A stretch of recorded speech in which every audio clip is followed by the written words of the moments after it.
भगवान् उवाच अशुच्यन्नन्वशोचः त्वं प्रज्ञावादं च भाषसे गतासून् अगतासून् च नानुशचन्ति पंडिताः। শ্রীমদ্ ভগবদ গীতার সাংখ্যযোগ নামক দ্বিতীয় অধ্যায়ের একাদশ শ্লোকে বলা হয়েছে যে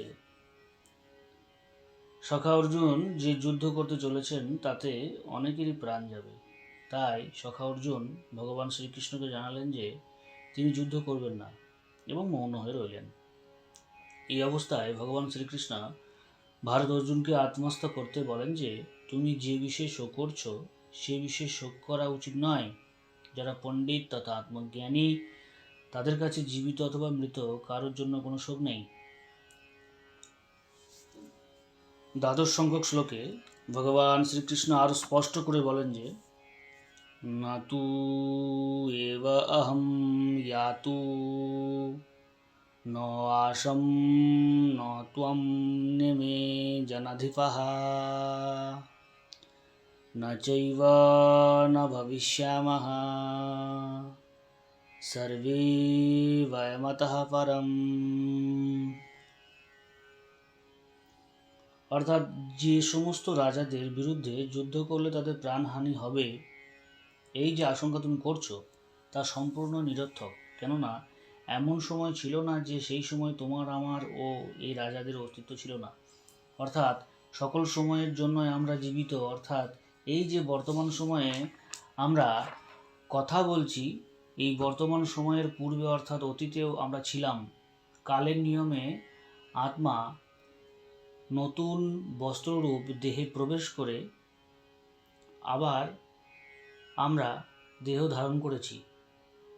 আবার আমরা সেই একইভাবে ভবিষ্যতে দেহ ত্যাগপূর্বক সেই শরীর ধারণ করে মিলিত হব। তাই এমন কোনো সময় ছিল না যে তোমার আমার তথা রাজাদের অস্তিত্ব ছিল না।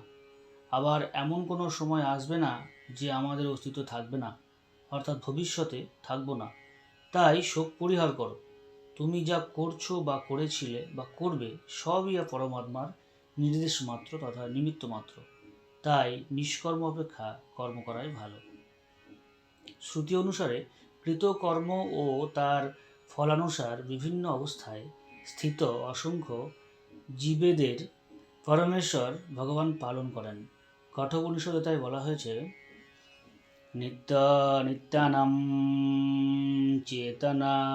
চেতনানাম একা বহুনাম ইয়া বিদধাতি কামান তম আত্মস্থম ये অনুপশ্যন্তি ধীরাः তেষাং শান্তিঃ শাশ্বতী নেতরেষাম। অর্থাৎ সেই আত্মজ্ঞানী ব্যক্তি এই তত্ত্ব উপলব্ধিবশত সর্বত্রই পরমেশ্বর ভগবানের দর্শন করেন এবং শাশ্বত শান্তি লাভ করেন।